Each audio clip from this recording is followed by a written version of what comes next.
Good morning बच्चों। आज हम लोग कक्षा 11 के भूगोल में पाठ 1 के बारे में अध्ययन करेंगे। उसमें पहला हेडिंग जैसे दिया है भूगोल पाठ 1 में, भूगोल एक विषय के रूप में। भूगोल एक विषय के रूप में देखो, जिससे दिया है माध्यमिक स्तर तक भूगोल का अध्ययन। माध्यमिक स्तर तक भूगोल का अध्ययन सामाजिक विज्ञान पाठ्यक्रम के एक घटक के रूप में किया जाता है। देखिए, जो भूगोल सब विषय है उसका अध्ययन हम लोग सामाजिक विज्ञान के अध्ययन के रूप में माध्यमिक स्तर तक उसका हम लोग प्रयोग करते हैं या उसका उपयोग किया जाता है। आप विश्व एवं इसके विभिन्न भागों के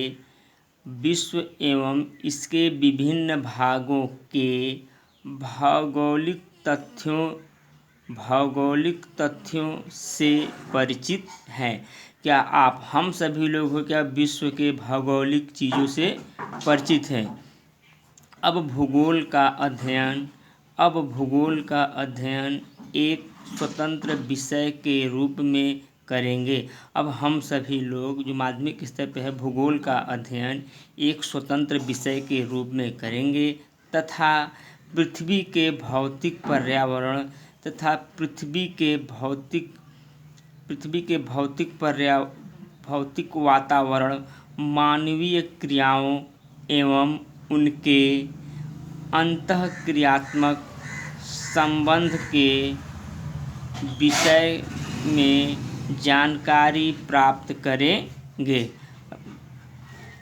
पृथ्वी के भौतिक वातावरण, जो पृथ्वी का वातावरण है उसके मानवीय क्रियाओं, जो पृथ्वी संबंधी उसके मानवीय क्रियाओं के बारे में अंतःक्रियात्मक संबंध है, हम भूगोल के माध्यम से जानकारी प्राप्त करेंगे। दूसरा हेडिंग हम लोग चलते हैं, भूगोल एक समाकलन विषय के रूप में। देखिए, भूगोल एक समाकलन विषय के रूप में भी है। जैसे हम लोग कहते हैं भूगोल एक संश्लेषणात्मक विषय है। भूगोल एक संश्लेषणात्मक विषय है जो क्षेत्रीय संश्लेषण का प्रयास करता है। जो क्षेत्र के बारे में जानकारियाँ प्राप्त देने का, उस जानकारियाँ हमको प्राप्त होती है तथा इतिहासकालिक संश्लेषण का प्रयास करता है। इतिहास देखो जो है बीती हुई घटनाओं के बारे में हमें जानकारी देता है।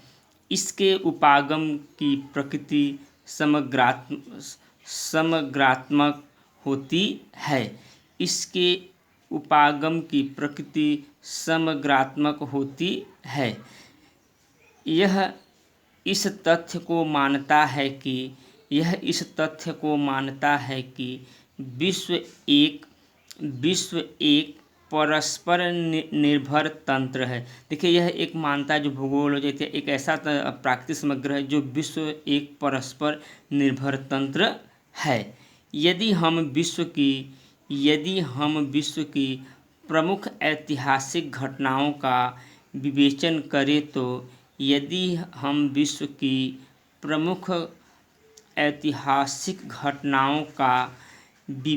करें तो उनमें से प्रत्येक को भौगोलिक व्याख्या की जा सकती है। देखिए, जो विश्व के जो प्राकृतिक जो ऐतिहासिक धरोहर हैं, अगर उस पर हम विवेचना या उस पर विचार विमर्श करें तो उसके माध्यम उनसे प्रत्येक भौगोलिक व्याख्या, वहाँ के हम भौगोलिक वातावरण उनकी व्याख्या कर सकते हैं। जैसे कर सकते हैं भारत में हिमालय, जैसे देखिए भारत में हिमालय एक महान अवरोधक के रूप में देश की रक्षा करता है।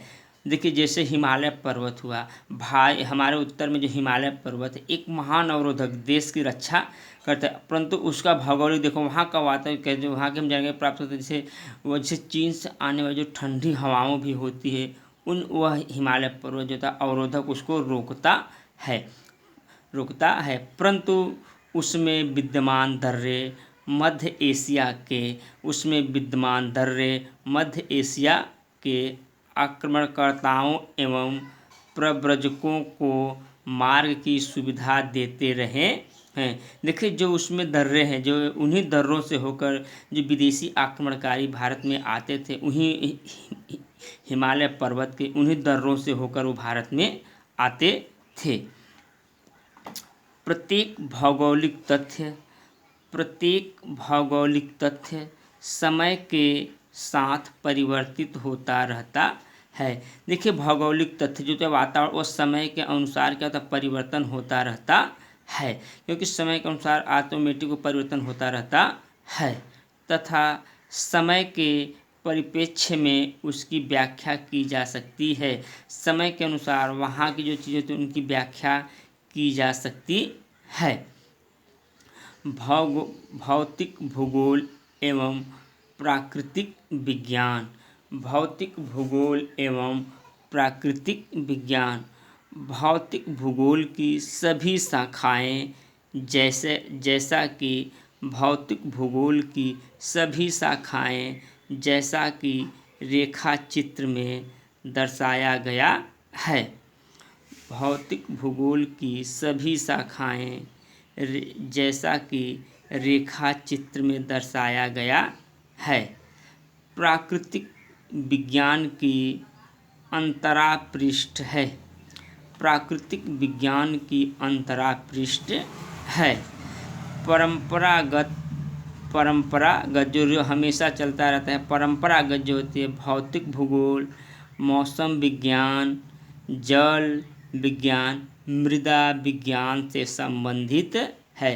देखिए जो भौतिक विज्ञान है, जो प्राकृतिक विज्ञान के अंतरा पृष्ठ है, वो परंपरागत जो हमेशा मतलब चलती आती है, वो एक दूसरे पर निर्भर रहता है। जैसे भौतिक भूगोल हुआ, मौसम विज्ञान, जल विज्ञान, मृदा विज्ञान से संबंधित होता है। जल विज्ञान, मृदा विज्ञान से संबंधित होता है, क्योंकि ये अपनी सूचनाएं इन्हीं विज्ञानों से प्राप्त करते हैं। क्योंकि जो होते ये भौतिक भूगोल जो ये अपनी सूचनाएं होते हैं इन्हीं विज्ञानों से प्राप्त करते हैं। जैव भूगोल, वनस्पति शास्त्र, जीव विज्ञान तथा पारिस्थितिकीय विज्ञान से अत्यधिक निकटता से जुड़ा है। पारिस्थितिकी विज्ञान से अत्यधिक निकटता से जुड़ा है। ये दोनों जो होते हैं, जैसे जैव भूगोल हुआ, वनस्पति शास्त्र है, जीव विज्ञान तथा पारिस्थितिकी विज्ञान से अत्यधिक निकटता से जुड़ा हुआ है।